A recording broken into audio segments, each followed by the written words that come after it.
have been able to come out and speak to us. We're still hoping that Representative Schaefer would actually make it out to speak about his bill that will be on the House floor tomorrow for debate and, God willing, a vote. But like I stated a while ago, once it does get out of the House, we still got to get it out of the Senate.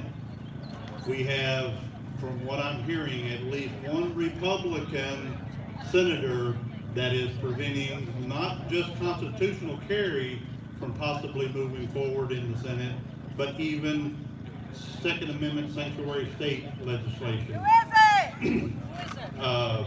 We'll just keep up with our stat pages and stuff with the RPT and our SRECs. We're gonna, we're trying to work something out to where we get this person on board.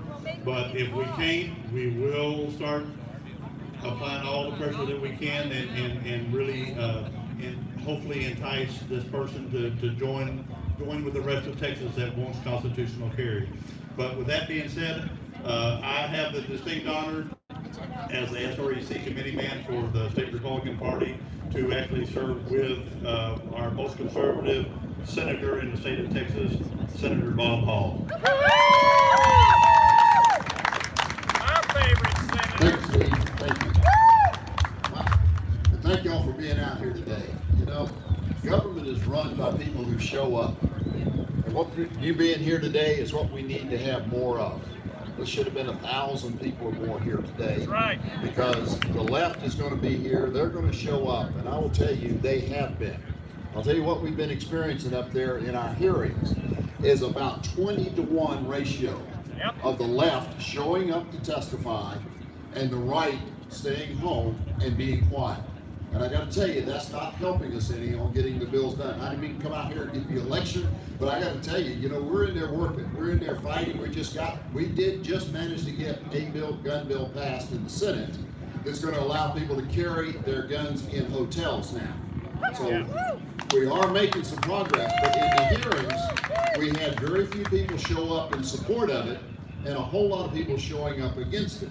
And we had the same thing in our elections bill where there are quite a few. So I just implore you, go back and get other people involved because you make a difference. And I can tell you, Ronald Reagan said for sure that, freedom is not free. And liberty is not passed on in the bloodstream. Right. It has got to be fought for, protected, and passed on to other generations and to our friends. That's right. Or we're going to sit around in our old age telling our grandchildren what it was like to live in liberty. But it's a struggle down here, and it takes all of us to stand up and fight. And it is a fight in there. There is no question about that. And I tell you what, I couldn't do it without the staff. I got Amy Lane here, who's my chief of staff, who really keeps things glued together. The progress that we've made, though, and open the Capitol, I know everybody's upset about the mask and the testing. Believe me, I am too.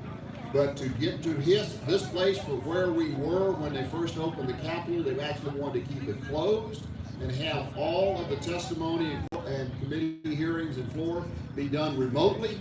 Is a big change from where the Democrats tried to take us when we first opened up. They wanted to be able to do all the committee hearings by virtually, and we managed to stop that. We managed to keep the votes the same. You have to be in the committee to vote, and you have to be on the floor to vote, just like always. Right.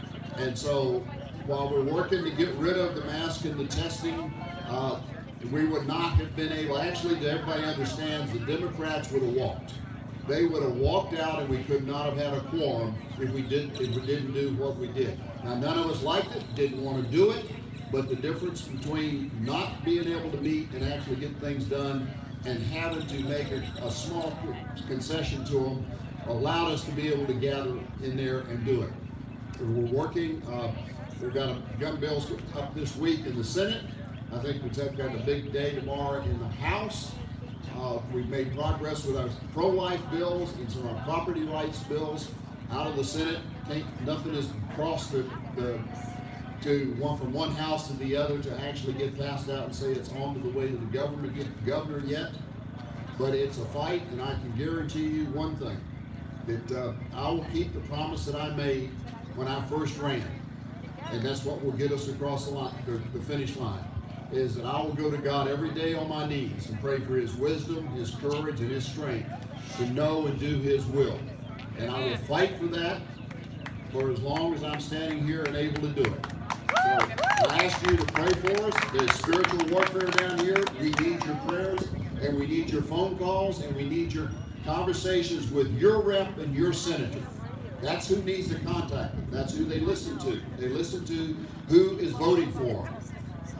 So with that, God bless you for being here. God bless Texas. Yeah, Senator Bob. Woo-hoo!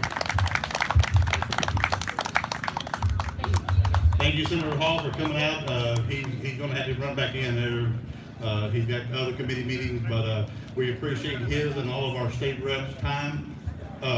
Jill actually has one more thing that she wants to, about a bill I think they've got.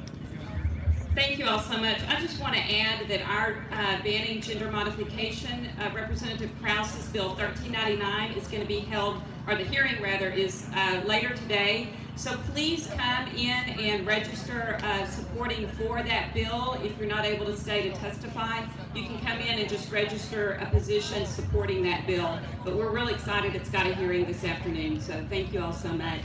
Woo-hoo!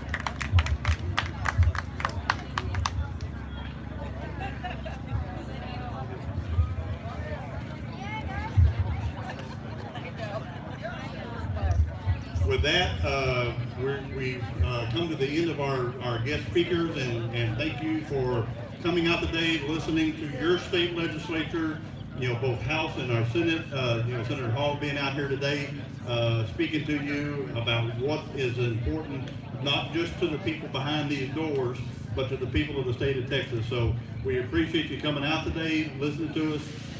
Troy, our great guy, with the RPT that helped put this together and was filming this live stream. Again, this is not by the RPT. This is being done, from the legislature asked us to come help get the word out about the bill being on the floor tomorrow. Please tune in and watch it. If you don't know how to get online and watch it, reach out to one of us and with a party.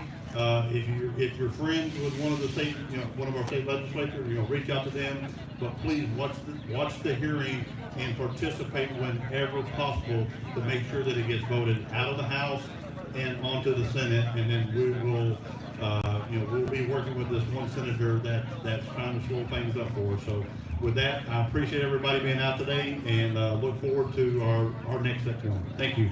Woo-hoo! Good job, guys.